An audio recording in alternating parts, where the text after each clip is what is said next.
When I received a phone call at midnight from my mother-in-law telling me that my 5-year-old son was lying in the emergency room covered in wounds not caused by an accident, my entire world collapsed. I was in Afghanistan, thousands of miles away from my child, and for the first time in my life, I felt more powerless than I ever had standing in the middle of a battlefield. The pain did not erupt. It froze. Fear turned into clarity. And in that moment, I knew this. When I came home, I would not fight with my fists, but with whatever it took to end the nightmare that had destroyed my child's childhood. The desert wind whistled through the cracks of the military base. Jacob sat hunched on a worn wooden chair, carefully cleaning his M4 rifle. He let out a slow sigh, his eyes settling on a small photograph taped to a metal locker. Ben grinning brightly, both arms wrapped around a basketball. A 5-year-old boy with a smile as radiant as the sun. For countless nights, that image had been the strength that carried Jacob through the harshest hours. Just 7 more months, he whispered to himself. 7 months, and Dad's coming home, son. At that moment, the phone rang shrill and jarring in the stillness. Jacob flinched his hand, instinctively tightening around the rifle. He looked at the screen. It was his mother-in-law. His heart clenched. 1 o'clock in the morning in Afghanistan meant 8 o'clock in the evening in Colorado. Margaret never called that late. Hello, Jacob's voice broke. Jacob, my dear. Margaret's voice trembled, hesitant, as if she were struggling to hold back tears. Mom. Mom doesn't know how to say this. The small room seemed to spin. Jacob sprang to his feet. Mom, what's wrong, Jacob? Ben. Ben. Her voice caught in her throat. Ben is in the emergency room. The doctors say his condition is very serious. Jacob's world collapsed in an instant. What happened to Ben? Was it an accident? Please tell me clearly. It wasn't an accident. My son? Margaret's voice shifted from fear to fury. The injuries. The doctors say they weren't caused by a fall. There are signs that the child has been subjected to terrible things for a long time. Jacob felt the strength drain from his legs. He sank back into the chair, the rifle clattering onto the concrete floor. No, that can't be. Emily called me at 7. Margaret continued, her voice shaking. She said Ben was unconscious and wouldn't wake up. When the ambulance arrived, they found many older marks on his body. They're investigating. Investigating who Jacob roared, his fists clenched tight. Who would dare do that to Ben, Mom? The silence on the other end of the line was heavy as lead. Jacob understood immediately. Margaret didn't need to say it. He already knew the answer. Marcus, the man Emily had chosen after Jacob left. A man Jacob had never met, but whom Emily had always described as kind, attentive, someone who took his place while he was away. I have to come home now, Jacob shouted, reaching frantically for his pack. Calm down, Margaret pleaded. I know you want to come back, but I also know the military procedures. You need permission paperwork. You don't understand, Jacob yelled, his voice raw with desperation. My son is lying in the emergency room. He needs his father. I can't sit here and wait on paperwork and procedures. But reality was far more brutal. Between him and Ben lay thousands of miles of endless desert. Between him and his little boy were borders, oceans, and the crushing weight of military bureaucracy. Meanwhile, the enemy was not gunmen hiding in the desert, not landmines buried beneath the sand, but a man living in his own home, freely moving beside the child he loved more than anything. Jacob slid down to the floor, burying his head in his hands. Hot tears streamed down his face, the tears he had held back through months of hardship on the battlefield. For the first time since setting foot in Afghanistan, he felt completely powerless. Mom, he whispered, his voice like that of a drowning man. Please stay with him. Don't let him be alone. Please. I'll stay with him, don't worry, Margaret reassured him. I won't leave the hospital. We'll protect Ben, my son. 28 hours. That was how long it took Jacob to cross half the globe from the searing deserts of Afghanistan to the city of Atlanta, Georgia. When the plane's wheels touched down, Jacob didn't wait for his luggage. He rushed out of the airport in his camouflage uniform, still dusted with sand, his military pack slung over his shoulder, his heart breaking apart piece by piece. The taxi sped down the highway, but to Jacob, time seemed to stand still. Every red light was a form of torture. Every slow-moving car felt like an obstacle that made him want to scream. Grady Memorial Hospital came into view. Jacob jumped out of the cab before it had fully stopped and charged straight through the main entrance. Room 304, pediatric wing, Margaret had texted him. Jacob didn't wait for the elevator. He took the stairs two at a time, his legs heavy after the long journey, but refusing to stop. Room 304. The pale blue door was closed. Jacob stopped, his hand gripping the doorknob but unable to turn it. Suddenly, he was afraid of something he had never feared on the battlefield. Afraid of seeing his son after everything that had happened. "Jacob, my son." Margaret's voice came from the end of the hallway. She hurried toward him, her face drawn, her eyes red and swollen. "Thank God you're home." Jacob wrapped his arms around her, feeling the trembling of his mother-in-law's body, a woman who had always been strong as a rock, now fragile as a butterfly. "How is he, Mom?" "He's sleeping," Margaret said, wiping away tears. "The doctors gave him medication for the pain." "But Jacob," her voice faltered, "I can't prepare you for what you're about to see." Jacob nodded, swallowing hard, then gently pushed the door open. The small room was bathed in soft light from the bedside lamp. A heart monitor emitted steady beeps, a reminder that life was still there. And in the middle of all the machine's wires and blinking screens lay Ben Jacob's 5-year-old son. Time seemed to stop.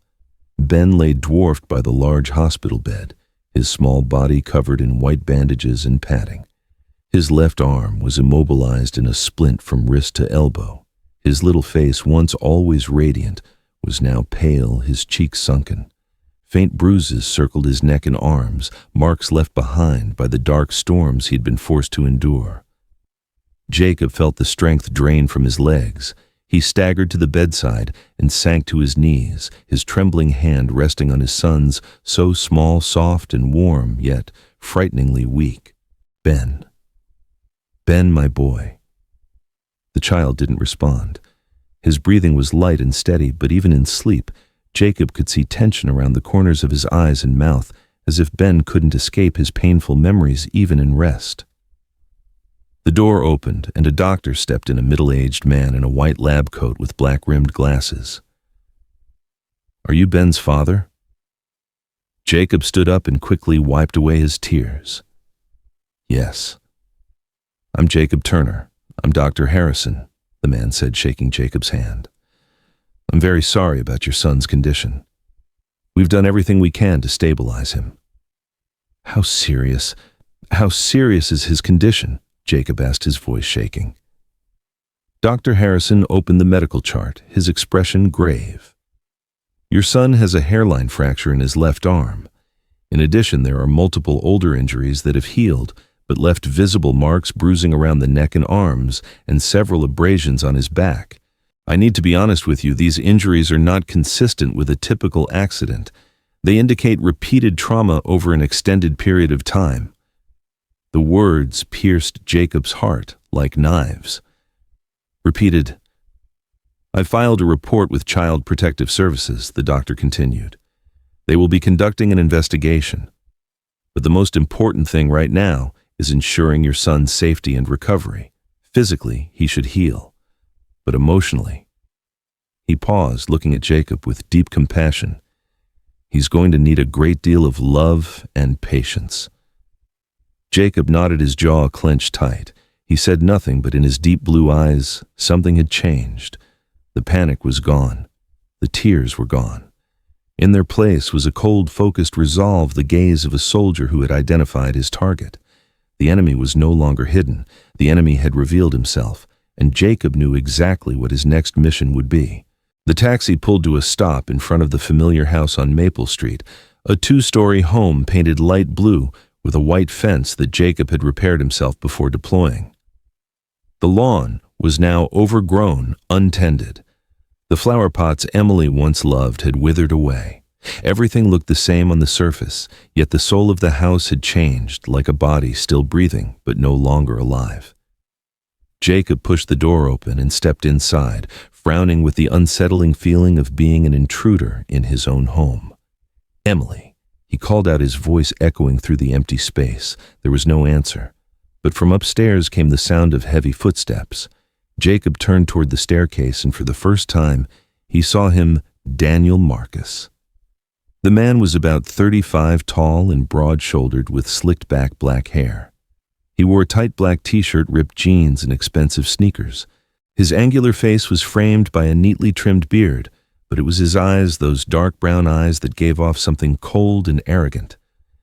Daniel stopped halfway down the stairs, one hand resting on the railing, looking down at Jacob with an ease that was deeply irritating. "You must be Jacob." Jacob didn't answer right away. He simply stood there staring straight at Daniel with a frightening intensity. Every detail registered the way Daniel stood, the excessive confidence in his gaze, and most of all, the faint bruise around the knuckles of his right hand. "I'm Jacob Turner," he said at last, his voice flat but carrying an unseen weight. "The owner of this house, and Ben's father." Daniel snorted and continued down the stairs step by step as though strolling through his own territory. "Oh, I know exactly who you are. Emily's told me all about you. The hero off at war, leaving his wife and kid at home."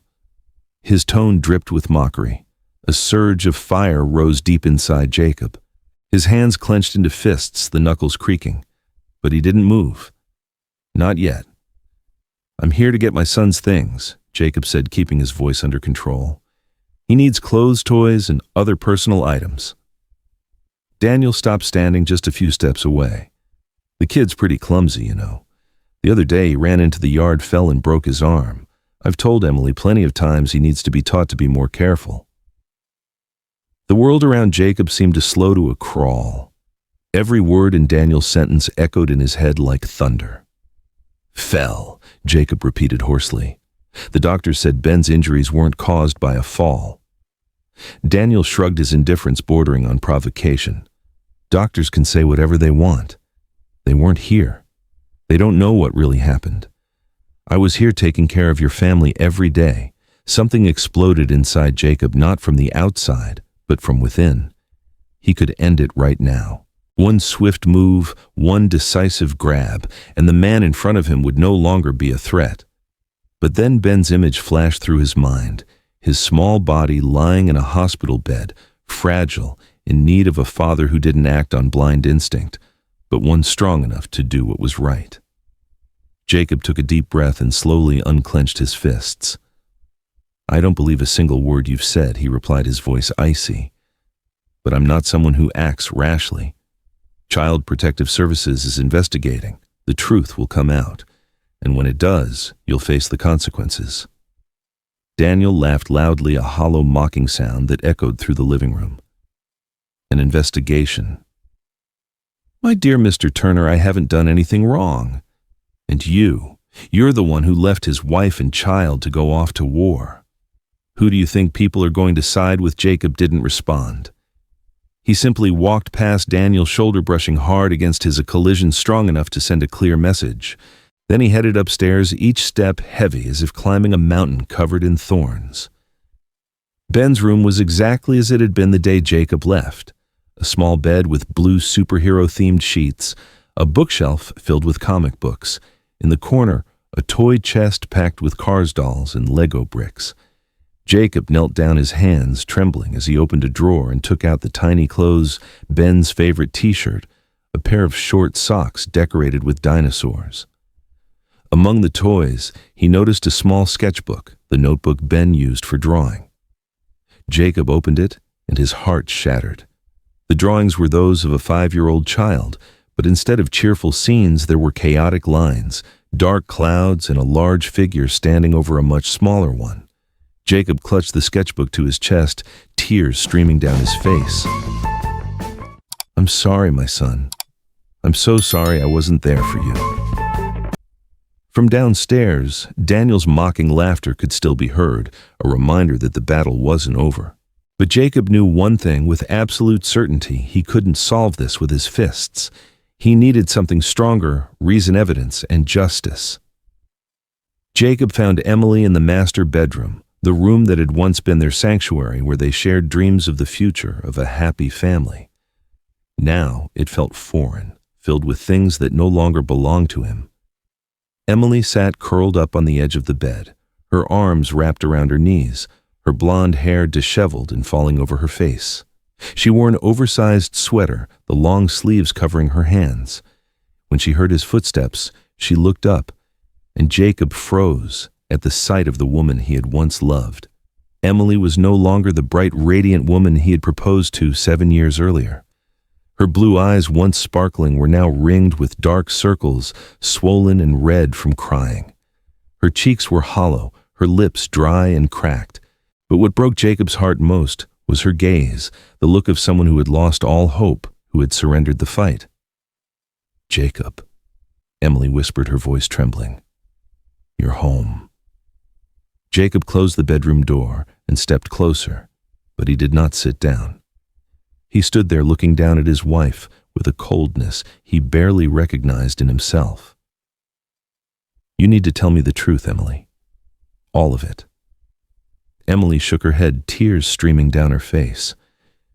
"You don't understand. You can't understand." "Then help me understand." Jacob shouted, his voice raw with pain. "Our son is in the hospital. He has injuries the doctors say were not caused by an accident, and the man downstairs, the man living in this house as if it belongs to him, is lying about everything." Emily broke down, her body shaking with sobs. I know everything, but I couldn't do anything." Anger surged through Jacob, followed immediately by an even deeper disappointment. "You couldn't do anything. You're Ben's mother. You have a responsibility to protect him." "Do you think I didn't want to?" Emily screamed, her voice filled with despair. "Do you think I didn't try? Every time I tried to step in, things only got worse. Daniel, he's not the man I thought he was at first. He changed after he moved in." Jacob exhaled slowly and knelt in front of Emily, forcing her to meet his eyes. "Tell me everything, Emily. From the beginning. Don't hide anything anymore." Emily wiped her tears, took a deep breath, and began to speak. Her voice choked every word, cutting into Jacob's heart like a blade. "When you left for Afghanistan, I was so lonely. Ben was still little. I had to take care of him on my own work, handle everything. Daniel appeared like a hero. He helped me fix the car, took care of the yard, played with Ben. I thought he was a good man, someone who could help me get through the time you were gone." Jacob nodded, swallowing hard. "And then what happened?" "Things changed after he moved in," Emily continued, her voice shaking. "At first he was still kind to Ben, but then he started becoming stricter. He said Ben needed discipline, needed to be tougher. He said kids like Ben had to learn how to endure." "Endure," Jacob repeated, his voice icy. Emily nodded and shakily pushed up the sleeve of her sweater, revealing faint bruises around her wrist. "He treated me the same way. He said if I didn't listen, he would hurt Ben more." I was terrified, Jacob. I didn't know what to do." Jacob felt his world collapse around him, not because of Daniel's cruelty, he already knew that, but because of Emily's weakness. The woman he had trusted to protect their son had stayed silent, had allowed the storm to rage unchecked. "You let him do this to Ben," Jacob said, his voice flat but heavy with disappointment. "You saw it. You knew. And you did nothing." "I tried," Emily sobbed. "I told him to stop so many times, but he threatened me. He said if I went to the police, he'd make it look like everything was my fault. He said no one would believe me because I was the one who let him into this house in the first place." Jacob stood up and turned his back on her. He stared out the window where the sun was setting, painting the sky a fiery orange red. His mind raced with 1,000 thoughts. He had gone to war believing the home front was secure, believing his family was safe. Now he understood how wrong he had been. The enemy wasn't only out in the desert, the enemy had slipped into his own home, and his wife, who should have been the final line of defense, had not been strong enough to stop him. "I can't forgive you, Emily," Jacob said hoarsely. "Not because you loved another man, but because you failed to protect our son." Emily sobbed uncontrollably, but Jacob did not turn back. He walked out of the room and closed the door with a dull thud, like the closing of a chapter in his life. On the staircase, Daniel was still standing there, one hand on the railing, smirking. Finished talking, Jacob stopped and looked straight into his eyes. "I'm taking my son out of here, and I will make sure you never have another chance to get near him." Daniel laughed loudly. "You think you can do that? You're just a soldier. And me, I'm here every day. I'm the one Emily chose." Jacob didn't respond. He simply walked past Daniel's shoulder, slamming into his this time harder, more deliberate. He stepped out of the house without looking back. In his hands were Ben's bag of clothes, the small sketchbook, and a new resolve, not one of violence, but the determination of a father willing to stand alone to protect his child. His family was shattered, but Ben, the small boy lying in a hospital bed, still had a chance to be saved, and Jacob would not allow anyone, not even his own wife, to stand in his way. Night settled over the city of Atlanta like a black velvet blanket covering the busy streets and Grady Memorial Hospital alike. Jacob sat on a hard plastic chair beside Ben's bed, the bag of clothes and toys neatly placed next to him. He couldn't sleep. Every time he closed his eyes, the image of Emily sobbing and Daniel's mocking smirk returned, blending with the steady beeping of the medical machines. Jacob looked down at his small son sleeping deeply, his fragile body wrapped in white bandages and hard casts. Ben breathed softly, but every so often he flinched in his sleep as if running from some unseen nightmare. "I'm here now, son," Jacob whispered gently, brushing Ben's soft blonde hair. "I won't let anyone hurt you ever again." Just then Ben stirred. Blue eyes identical to Jacob's slowly opened, cloudy and confused. The boy looked around the room in bewilderment like a fledgling lost from its nest.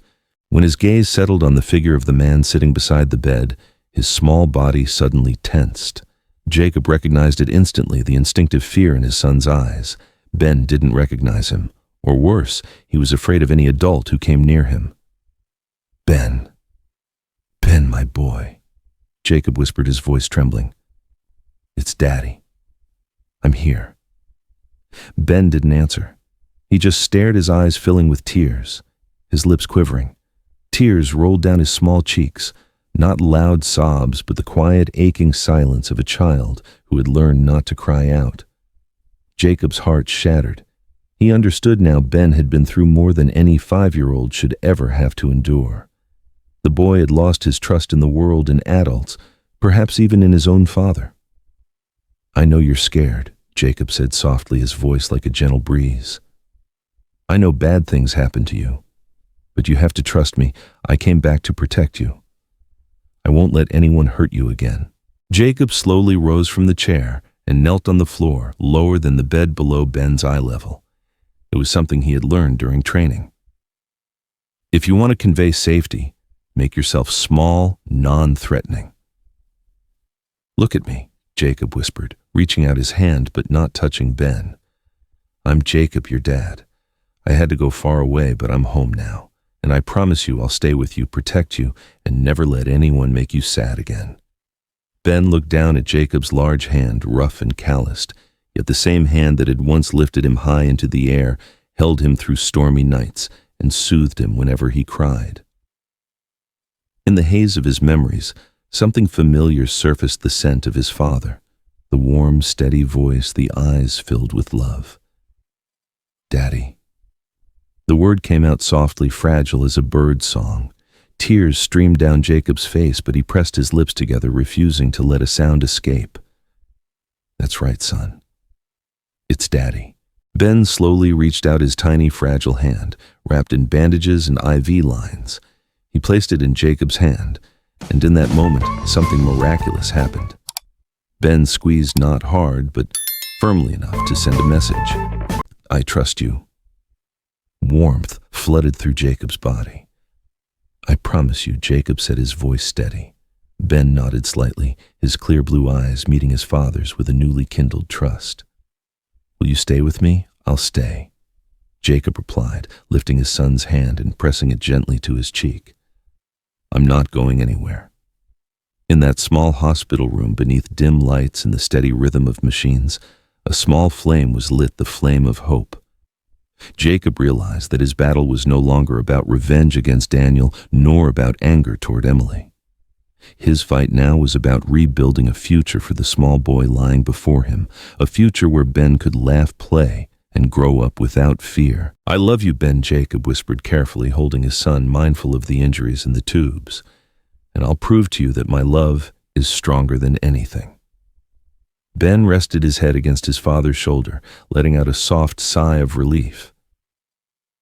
I love you too, Daddy. That night, Jacob didn't leave Ben's bedside. He sat there holding his son's hand, listening to his steady breathing. Outside the window, the city of Atlanta remained alive with lights and the sound of traffic. But inside that small room, time seemed to stand still, just a father and son, a promise and a new hope.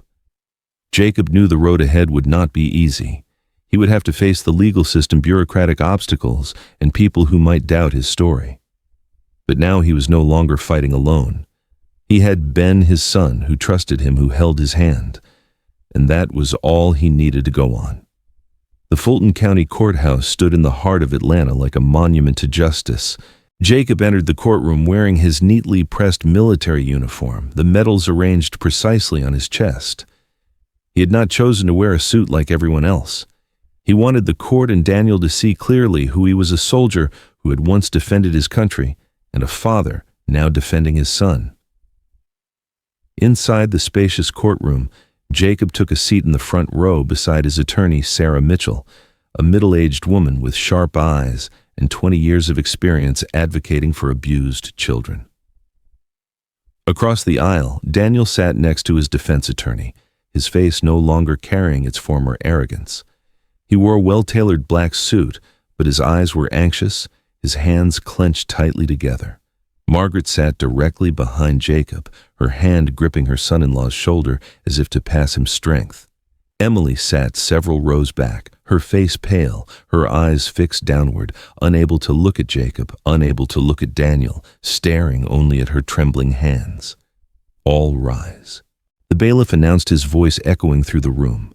The door behind the bench opened, and Judge Margaret Holloway entered, a woman in her early 60s with silver hair, a dignified black robe, and eyes full of wisdom. She took her seat and struck the gavel 3 times. The case of the state of Georgia versus Daniel Marcus, she declared. Are both sides ready? The state's attorney, Thomas Rivera, a serious man in a navy blue suit, stood. The prosecution is ready, Your Honor. Daniel's defense attorney rose as well, though his voice lacked confidence. The defense is ready, Your Honor. The trial began. Mr. Rivera presented the evidence methodically and forcefully. Ben's medical records were displayed on a large screen, X-rays showing the hairline fracture photographs of older injuries that had healed but left visible marks. Dr. Harrison was called to testify, speaking calmly, but with professional gravity. These injuries are not consistent with ordinary accidents, Dr. Harrison stated. They show a repeated pattern indicating deliberate harm over an extended period of time. The defense attempted to object, but the evidence was overwhelming. Next, Emily was called to the stand. She walked forward on shaking legs, her hands tightly clasped. Under the gaze of the courtroom, she confessed the truth, what had happened in the house, the times she had seen, but dared not speak the threats she had endured. I was afraid, Emily said through tears. I was afraid that if I spoke up, things would get worse. I know I was wrong. I failed as a mother. Jacob sat in silence, looking at his former wife with mixed emotions, no longer angry, yet unable to fully forgive. He understood her weakness, but he also knew that Ben had paid the price for it. Finally, Daniel was called to testify. He stood there trying to maintain composure, but his eyes betrayed him. He denied all accusations, claiming everything had been unfortunate accidents. His words lacked conviction, and under Mr. Rivera's sharp questioning, his testimony began to unravel, riddled with contradictions. Judge Holloway listened intently, taking careful notes, her eyes missing nothing. After 3 hours of proceedings, she struck the gavel, signaling silence. "I have reviewed all the evidence," she said solemnly. "I have heard the testimony of the witnesses, and I find that Mr. Daniel Marcus is guilty of causing serious harm to a minor. The court finds the defendant guilty." The courtroom fell silent. There was no applause, no cheers, only the solemn stillness of justice being served. "The defendant is hereby sentenced to 15 years of incarceration," Judge Holloway continued, "and is permanently prohibited from any contact with the victim or the victim's family." 2 bailiffs stepped forward and placed Daniel in handcuffs. He turned to look at Jacob, this time without arrogance. Only fear remained, and a regret that came far too late. Jacob felt no satisfaction, only release, like an enormous weight being lifted from his shoulders. As Daniel was led out of the courtroom, Jacob rose and let out a deep breath. Margaret embraced him, tears streaming down her face. "We did it, my son. We protected Ben." Jacob nodded, knowing this was only the beginning. Justice had been done, but Ben still needed time to heal. He still needed a patient, loving father willing to walk with him step by step along the long road to recovery. Jacob stepped outside the courthouse into the bright sunlight. He looked up at the clear blue sky and felt a cool breeze brush against his face. For the first time in months, he felt lighter. He had won not through force, not through revenge, but through faith in justice and the quiet persistence of a father's love. And now he could return to Ben, to the son who was waiting for him, and to a future filled with hope. The rented apartment was on the 3rd floor of an aging building on the outskirts of Atlanta, far from the bustle of downtown, far from painful memories, but also far from the warmth of a true home. 2 small bedrooms, a sparsely furnished living room, and a kitchen with an old refrigerator that hummed steadily. The walls were painted a faded white, the wooden floors creaked with every step, and the windows looked out over an oil-stained parking lot. Ben stood beside Jacob, clutching an old, worn teddy bear, the gift Jacob had given him on his 3rd birthday. The boy looked around with confused eyes, like a fledgling placed in an unfamiliar nest. His left arm was still in a cast. Most of the injuries on his body had healed, but the wounds in his heart remained deep hidden and unresolved. "This is our new home, son," Jacob said, trying to sound upbeat. "Just for now. But we'll turn this place into a real home." Ben didn't answer. He only nodded slightly, then walked into the small room Jacob had prepared for him, a single bed with blue sheets, a toy shelf that was nearly empty, and a small star-shaped nightlight. Jacob had done everything he could to make the room feel welcoming, but he knew nothing could replace the sense of safety a child truly needed. The first night in the new apartment was a trial Jacob had never prepared for. After a simple dinner of spaghetti and meatballs, he put Ben to bed, pulled the covers up, and sat beside him to read a story, a tale about a brave little dragon who learned to overcome his fears. "I'll be right next door," Jacob said, pointing to the adjoining room. "If you need anything, just call me and I'll come right away." Ben nodded, hugging the teddy bear tightly. "Daddy, you're not going anywhere, are you?" "I'm not going anywhere, son," Jacob reassured him, kissing Ben on the forehead. "I'm right here." But when night fell, when the apartment sank into darkness with only streetlights shining through the windows, the nightmares began. Jacob was lying on the stiff bed in his own room, trying to fall asleep, when a soft cry came from next door. He jumped up instantly and rushed into Ben's room. The boy was sitting upright, clutching the blanket, his eyes red and brimming with tears. His small body trembled, his breathing uneven and shallow. Ben wasn't crying loudly, but the tears streamed down, silent tears from a child who had learned not to make noise. "What is it, son?" Jacob knelt beside the bed, gently placing a hand on Ben's shoulder. "Daddy, I dreamed." Ben said through sobs. I dreamed about that man. He came for me. Jacob's heart tightened. He pulled Ben into his arms, feeling the child's trembling.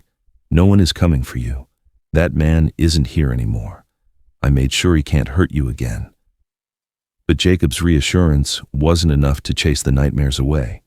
Ben was still afraid, still seeing Daniel's shadow in every dark corner, in every unfamiliar sound.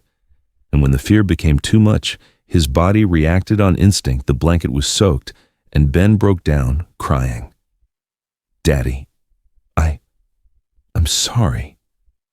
Ben sobbed, overwhelmed with shame. Jacob held him close and said nothing about the wet sheets, only gently rubbing his back. There's nothing to be sorry about, son. I understand. You've been through too much. We'll get through this together. Jacob stood up and carried Ben to the bathroom quietly, helping him change into clean clothes. He didn't scold him, didn't make him feel worse. Then he changed the bedding, tucked Ben back in, and decided to sleep on the floor beside the bed, so his son would know that Daddy was close, ready to protect him. When Ben finally drifted back to sleep, Jacob lay there on the thin carpet, staring up at the ceiling, feeling something collapse inside him. He had won the case. He had gotten Ben out of danger, but he had also lost everything: his house, Emily, and his faith in a complete family. Now he had to face a harsh reality. Ben didn't just need a place to live. He needed healing. Jacob wasn't sure he was capable of providing, because Jacob himself carried unhealed wounds, memories of the battlefield nightmares, of explosions, of friends who never came home, of the violence he had witnessed. Two wounded souls, father and son, were now leaning on each other in this empty apartment, trying to find light in the darkness. Jacob closed his eyes, a single tear rolling down his cheek. He whispered to himself, "We'll get through this. We have to." But in that long night, amid the hum of the refrigerator and the distant sound of traffic, Jacob felt as though he were standing on the edge of a bottomless abyss where one wrong step could mean losing everything that remained. He didn't know if he was strong enough, but he knew one thing he couldn't give up. For Ben, for the small boy sleeping beside him, trusting him, needing him. And that was the only reason Jacob needed to keep fighting. Thursday morning in the small apartment began like any other day. Jacob woke early, prepared a simple breakfast of toast and milk, then gently woke Ben. But today something was different. As Jacob was washing dishes in the kitchen, a ceramic plate slipped from his hand, hit the floor, and shattered with a loud crash. By instinct, Jacob stepped forward to pick up the broken pieces. But at that moment, he heard a sharp gasp behind him. Turning around, he saw Ben standing a few steps away, his body curled inward, both hands clutching his head, his eyes wide open, but not looking at Jacob. They stared past him as if seeing something else, a ghost from the past. "Ben, are you okay?" Jacob asked, his voice still carrying the deep, resonant tone of a soldier. The boy flinched and took a step back, his lips trembling. "Daddy, please don't be mad at me." Jacob froze. He looked down at his hands, large, calloused hands still holding a shard of broken porcelain. Then he looked back at Ben, his small son, terrified, not by the broken plate, but by the loud noise, by the deep voice of a grown man. "Son." Jacob slowly set the shard down and lowered himself, trying to make himself smaller, less threatening. "Daddy isn't mad. I just dropped the plate by accident. There's nothing to be afraid of." But Ben didn't come any closer. He stood there, his body still rigid like a small animal ready to flee at any moment. Jacob felt his heart tighten. For months he had focused on protecting Ben from Daniel, from external danger. Now he was forced to face a painful truth. The most frightening monsters were not the ones out there. They were the invisible ones hiding in Ben's mind, turning every loud noise, every deep voice into a threat. And worse still, Jacob himself was unintentionally awakening those monsters. That afternoon, after taking Ben to see a therapist, Dr. Linda, a gentle woman with a soft voice, Jacob sat alone in the living room staring at his hands. These were the hands that had once held a rifle that had protected fellow soldiers on the battlefield, hands that had been strong and decisive. Now they had become a source of fear for the child he loved most. Dr. Linda had told him, "Mr. Turner, Ben is showing signs of psychological trauma.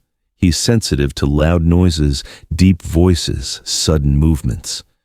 What's important is that you adjust your behavior, lower your voice, move more slowly, create a safe space where he doesn't feel threatened." Jacob knew she was right, but putting it into practice was harder than he had imagined. For years in the military, he had been trained to act quickly, forcefully, decisively. His voice had become a command barked on the battlefield. His walk, the solid stride of a soldier. All of those things, everything that made Jacob Turner who he was, had now become barriers between him and his son. That evening, as he put Ben to bed, Jacob sat beside him and didn't read a story as usual. Instead, he simply sat there looking into his son's clear blue eyes, and for the first time in his life, he accepted his own vulnerability.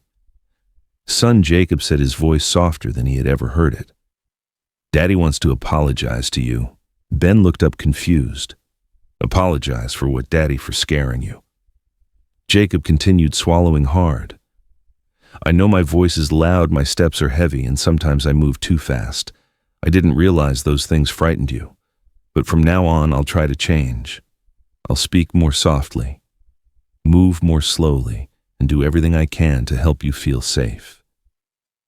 Ben was quiet for a moment, then said softly, "You don't scare me, Daddy.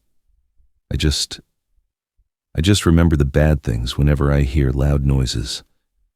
Jacob nodded gently, placing his hand over Ben's. "I understand, and I'll help you forget those things. But you need to understand something too, I'm learning as well. I'm not perfect. I make mistakes. But I love you, and I'll do everything I can to be the best father I can be." Ben looked into his father's eyes, and for the first time in days, he smiled a small, fragile smile, but one strong enough to light a spark of hope. "I know you love me, and I love you too." That night, after Ben fell asleep, Jacob stood in front of the bathroom mirror, staring at his reflection. He saw a man with a hardened face, tired eyes, and shoulders weighed down by burden. He saw a soldier who had once been strong, but who now had to learn how to be gentle. Jacob took a deep breath and whispered to himself, "You have to change. Not because you want to, but because Ben needs you. You have to let go of the soldier's ego and become a father gentle enough to heal his child's wounds."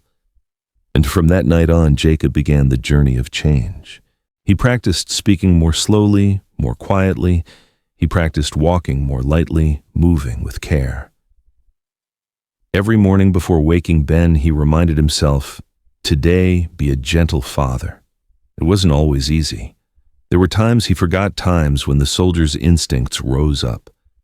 But every time he saw fear flicker in Ben's eyes, Jacob reminded himself to try harder. Because this was not a battlefield where strength and decisiveness were the keys to survival. This was a home where love and patience were the strongest weapons of all. And Jacob was determined to master this new kind of weapon, no matter how long it took, no matter how much of the soldier within him he had to lay down. For Ben, for the future of a father and son. Spring came to Atlanta like a promise of renewal. Peach blossoms bloomed along the streets, the breeze carried a sweet fragrance, and warmer sunlight streamed through the windows of the small apartment. 3 months had passed since Jacob brought Ben here, and though the progress was slow, real changes were beginning to show.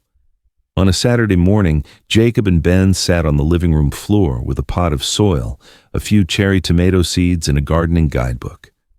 This had been Dr. Linda's idea, a gentle, low-pressure activity to help Ben learn how to care for a living thing and to feel the patience of time. "We'll plant this on the balcony," son Jacob said, his voice as soft as a breeze.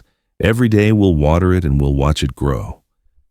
Ben held the tiny seed in his palm, staring at it with curious eyes. Something this small can really grow into a plant. Daddy, Jacob smiled and nodded. "It sure can, son.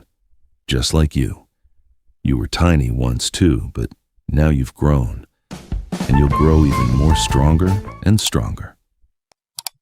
Together they placed the seed into the soil, covered it with a thin layer of dirt, and gently watered it. Ben worked carefully as if tending to a precious treasure. When they finished, he looked up at Jacob with a small smile, more sincere, brighter than in those early days. "How long do you think it'll take for the plant to grow?" Daddy Ben asked. "Maybe a few weeks," Jacob replied. "But you have to be patient. All good things take time."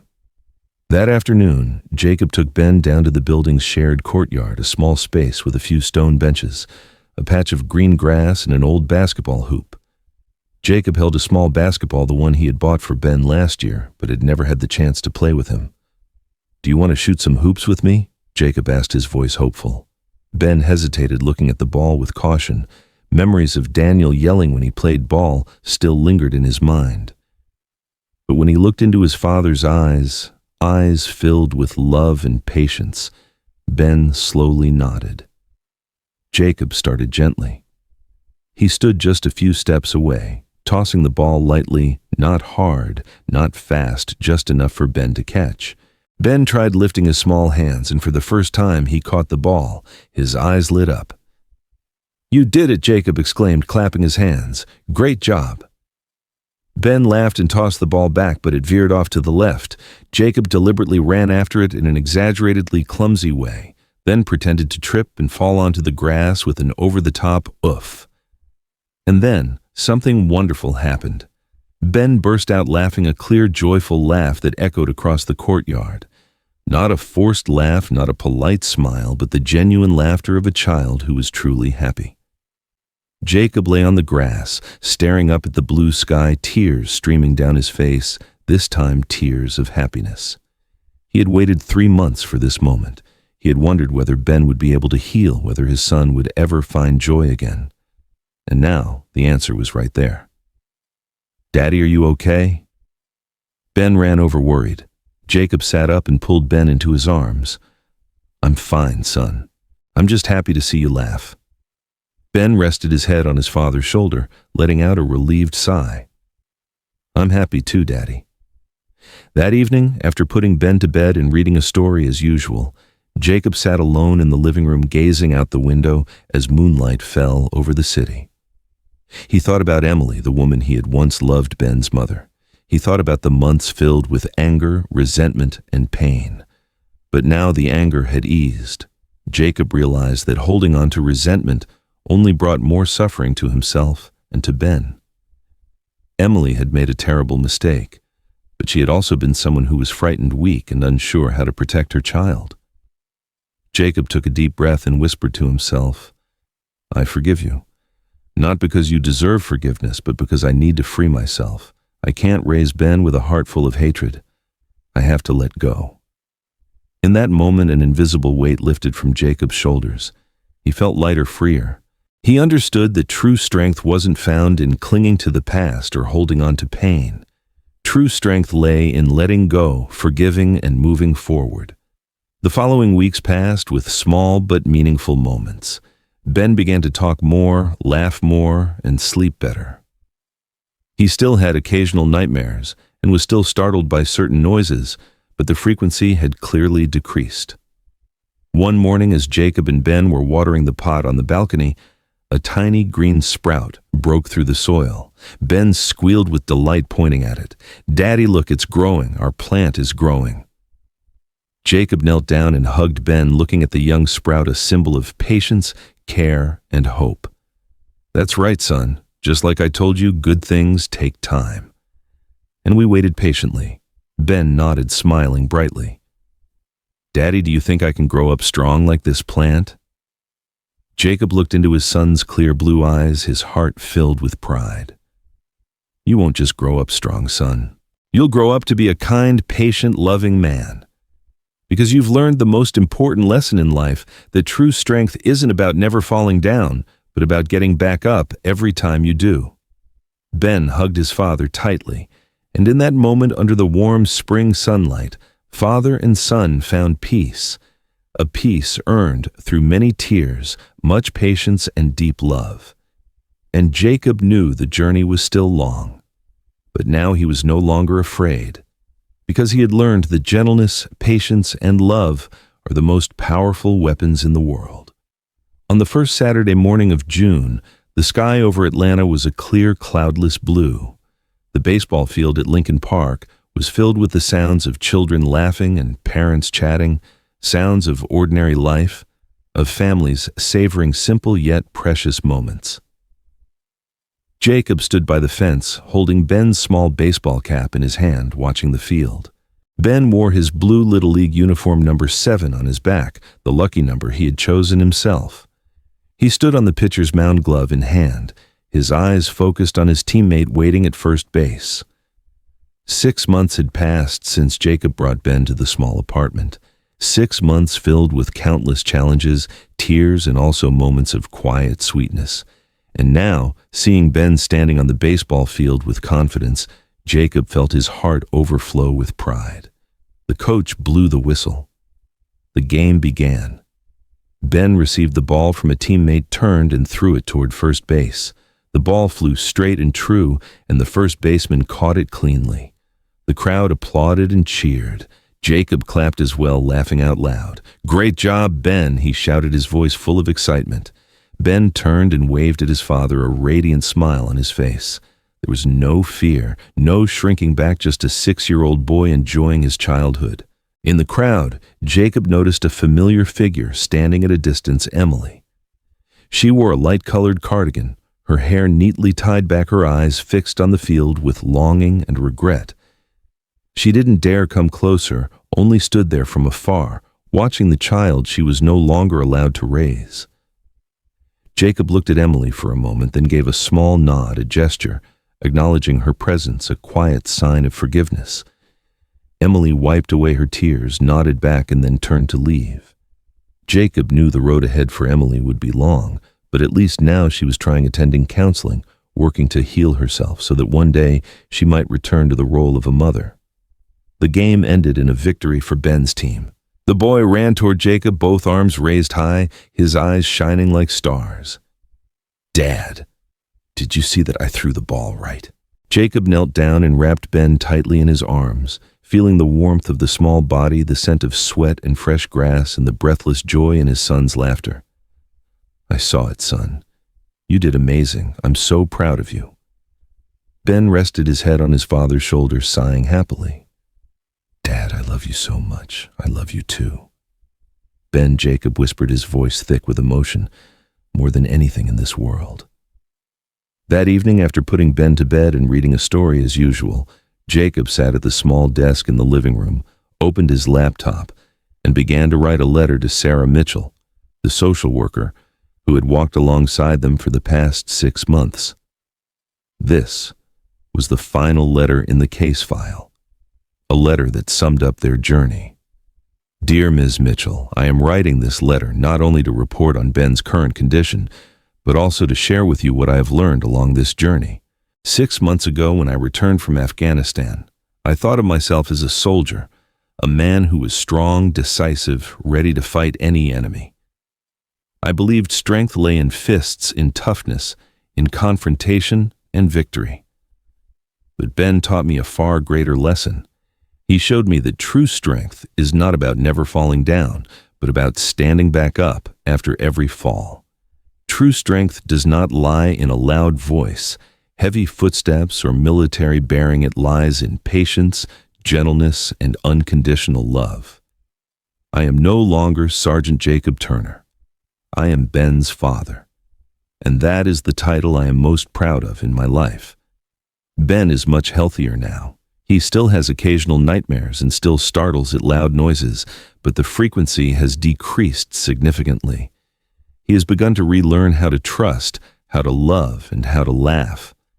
Today, I watched Ben play baseball with other children. I saw him laugh freely and stand with confidence, and I realized that this is the greatest victory of my life. Not a victory on the battlefield, not a victory in court, but the victory of helping my son find his smile again. I know the journey is not over. The scars in Ben's heart may remain perhaps for a lifetime. But I also know those scars do not define him. They are simply the marks of a storm he survived. And with each passing day, those scars will become medals of growth, resilience, and hope. Thank you for standing beside us. Thank you for believing in the ability of a father who is learning how to be a father. And thank you for reminding me that while war may leave scars, love has the power to heal them. I wish you continued health and happiness. Respectfully, Jacob Turner. Ben's father, Jacob, closed the laptop and let out a deep breath. He stood and walked to the window looking out at the city at night, its lights shimmering below. His dreams were no longer about military medals or recognition from comrades or superiors. His dream was simpler, yet far greater, to see Ben grow into a kind, happy, loving man. From the next room came the steady sound of Ben's breathing, the sound of peace, of safety. Jacob smiled, wiped away a tear, and whispered to himself, "We did it. We made it through the storm." And that night, beneath a sky filled with stars, Jacob felt at ease, not because he had defeated an enemy, not because he had won a case, but because he had found himself. He was no longer a soldier. He was a father. And that was all he needed. The future would still hold many challenges, but now Jacob was no longer afraid, because he had Ben, and Ben had him. Two wounded souls, once broken, now walking the path of healing together, hand in hand, heart to heart, and the light of love would guide them no matter how dark the night became. The story of Jacob and Ben reminds us of this truth. The greatest courage does not lie in victory or revenge, but in choosing love, patience, and the willingness to stay beside a child at their most vulnerable. All it takes is one adult who is present, aware, and unwilling to let go. And a wounded childhood can still be healed. A future can still be rewritten. If this story has touched you, please follow and share it to help spread stories of fatherhood, healing, and hope. Because somewhere out there are still Bens in need of a safe embrace, and Jacobs who are learning how to become heroes in the gentlest way possible.